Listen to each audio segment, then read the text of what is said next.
Hello friends, welcome to meaning in Telugu channel. ఈరోజు word ఏమిటంటే కాంగ్రుయెన్స్. దీని తెలుగులో సరిపోలిక, సామ్యత అని అంటాం. ఈ వర్డ్ని రెండు ఆకృతులు లేదా విషయాల మధ్య సమానత్వం లేదా సరిపోలిక అని అంటాం. దీనికి సంబంధించిన కొన్ని ఎగ్జాంపుల్ చూద్దాం. వాటితో ఇంకా బాగా అర్థం చేసుకోవచ్చు.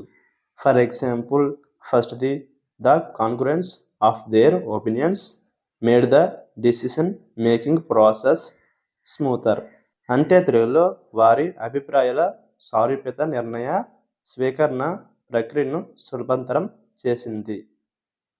దీని next example and final example, mathematical congruence means two figures have the same shape and size. అంటే తెలుగులో గణిత సారూప్యత అంటే రెండు బొమ్మలు ఒకే ఆకారం మరియు పరిమాణం కలిగి ఉంటాయి. ఈ వీడియో మీకు నచ్చితే లైక్ చేయండి.